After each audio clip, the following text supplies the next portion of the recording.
ಕರ್ನಾಟಕ ಸರ್ಕಾರ ನನ್ನ ಮೇಲೆ ಒಂದು ರಿವೆಂಜ್ ಪಾಲಿಟಿಕ್ಸ್ ಅನ್ನ ಮಾಡುವಂತ ದೃಷ್ಟಿಯಿಂದ ಸುಳ್ಳೊಂದು FIR ಅನ್ನ ದಾಖಲು ಮಾಡಿಸುವಂತ ಪ್ರಯತ್ನ ಮಾಡಿದ್ರು.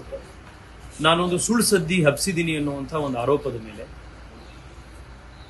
ನಾನು ಹೈಕೋರ್ಟ್ ಅಲ್ಲಿ ಹೋಗಿ ಅದನ್ನ ಪ್ರಶ್ನೆ ಮಾಡಿದೆ. ವಿಸ್ತಾರವಾದಂತಹ ಒಂದು ತೀರ್ಪನ್ನ ಹೈಕೋರ್ಟ್ ಕೊಟ್ಟು ಆ FIR ಅನ್ನ ಕ್ವಾಶ್ ಮಾಡಿದ್ರು. ರಾಜ್ಯ ಸರ್ಕಾರ ಅಲ್ಲಿಗೆ ಸುಮ್ಮನಾಗಬೇಕಿತ್ತು.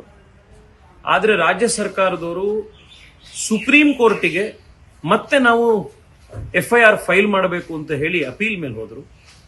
ನಿನ್ನೆ ಸುಪ್ರೀಂ ಕೋರ್ಟು ರಾಜ್ಯ ಸರ್ಕಾರಕ್ಕೆ ಛೀಮಾರಿ ಹಾಕಿ ರಾಜ್ಯ ಸರ್ಕಾರಕ್ಕೆ ಒಂದು ರೀತಿ ಕಪೋಳ ಮೋಕ್ಷ ಕೊಟ್ಟು ಕೇಸನ್ನು ಡಿಸ್ಮಿಸ್ ಮಾಡೋದಷ್ಟೇ ಅಲ್ಲದೆ ರಾಜ್ಯ ಸರ್ಕಾರದ ಮೇಲೆ ದಂಡವನ್ನು ಕೂಡ ವಿಧಿಸಿದ್ದಾರೆ.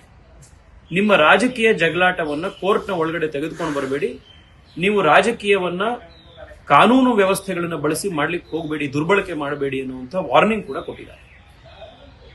ನಾನು ಕಾಂಗ್ರೆಸ್ನ ನಾಯಕರಿಗೆ, ಕಾಂಗ್ರೆಸ್ ಪಾರ್ಟಿಯವರಿಗೆ ಹೇಳಲಿಕ್ಕೆ ಇಚ್ಛೆ ಪಡೋದು, ನಿಮಗೆ ತಾಕತ್ತಿದ್ರೆ ರಾಜಕೀಯ ಷಡ್ಯಂತ್ರ ಮಾಡೋದನ್ನ ಬಿಟ್ಟು, ಸಂಸ್ಥೆಗಳನ್ನ ದುರ್ಬಳಕೆ ಮಾಡೋದನ್ನ ಬಿಟ್ಟು ನೇರವಾಗಿ ರಾಜಕೀಯ ಜಿದ್ದಾಜಿದ್ದಿಗೆ ಬನ್ನಿ.